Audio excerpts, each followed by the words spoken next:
Lesson 4, Preparing for Christmas. This is an extract from a famous novel called Little Women by Louisa May Alcott, 1832 to 1888. It is a story from the United States of America and was written after the American Civil War. The story is about the March family. Mr. March called his 4 daughters Little Women. This part of the story tells us of how the girls were preparing for an unusual Christmas. The girls were talking about what they were going to do about Christmas and what they were going to buy. Meg said, "You know, girls, Mother said we should not have presents this Christmas. It is going to be a hard winter for everybody. She thinks we should not spend our money on ourselves when our men are fighting in the war. It won't seem like Christmas without our presents," said Joe. "It's not nice to be poor," said Mag, looking at the old dress she was wearing. "Each of us has got $1, said Joe, "but I do not think we should give it to the army. It is not enough to do a lot of good. I will agree not to have a present from Mother or from you.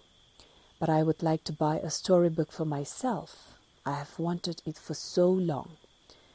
I plan to spend my $1 on a new music book," said Beth. "I shall get a box of good drawing pencils. I really need them," said Amy. "Well," said Joe, "Mother did not say anything about how we should spend our money. She won't want us to give up everything. Let us each buy what we want and have some fun. I am sure we have worked hard enough to earn it." "Yes," replied Mag, who went out each day to teach the children of some rich friends. Presents for Mother. The sisters went on talking until it was 6 o'clock. Beth put her mother's soft shoes to warm by the fire. "They are quite worn out. Mother must have a new pair," said Joe. "I think I shall get her a new pair with my $1, said Beth. "No, I will," cried Amy. "I'm the eldest," began Mag, but Joe went on. "I take the place of the man of the family now that Father is away, and I shall buy the shoes. He told me to take good care of Mother while he was away." Then Beth said, "Let us each get Mother something for Christmas and nothing for ourselves." "That's good of you there," said Joe. "Now, what shall we get her?"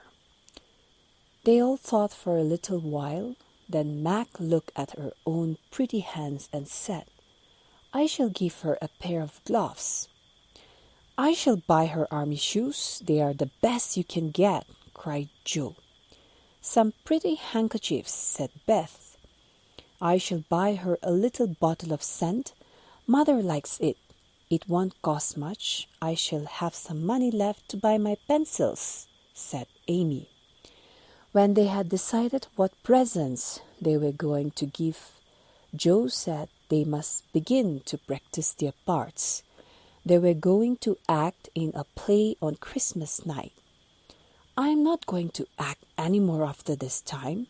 I am getting too old for such things," said Mag, who actually loved acting. "You are the best actress of us all and must not stop acting. I know you never will, Mag, while you can walk in a silk dress and wear false jewels," said Joe. "Now, Amy, come here and practice fainting. You are not very good at that yet." "I can't do it, Joe, because I have never seen anybody faint, and I don't like falling on the floor. If I can go down easily, I will. If I can't, I shall fall into a chair. Do it this way, Amy. Hold your hands together and walk slowly across the room, crying out, 'Save me, save me.'" Joe walked slowly, producing a very real cry of fear. Amy tried to copy her sister, but she could not act well. She was only chosen for the part because she was small enough to be carried off by the wicked man in the play.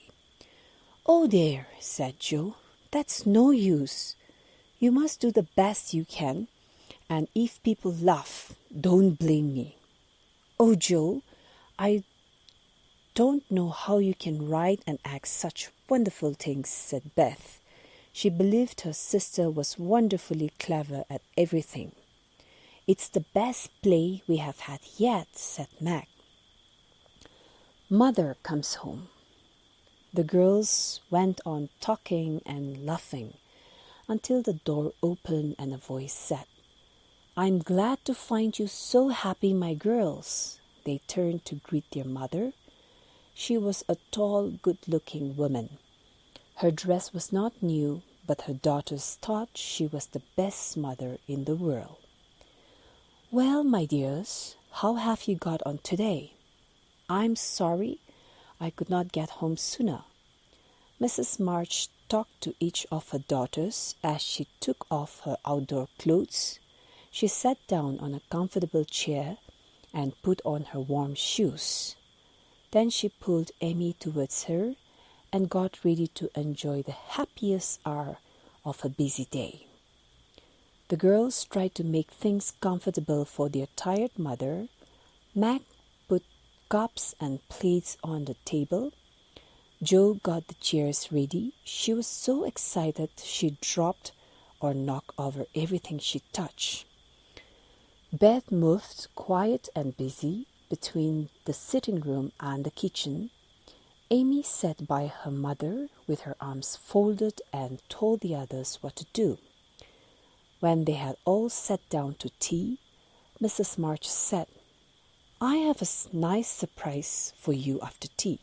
"I know," said Jo. "It's a letter from Father." "Yes, a nice long letter. He's well and he thinks he will get through the winter without being ill." "I think it was wonderful of Father to go as a priest, because he is too old and not strong enough to be a fighting soldier," said Mag. "When will he come home, Mother?" said Beth in a small voice.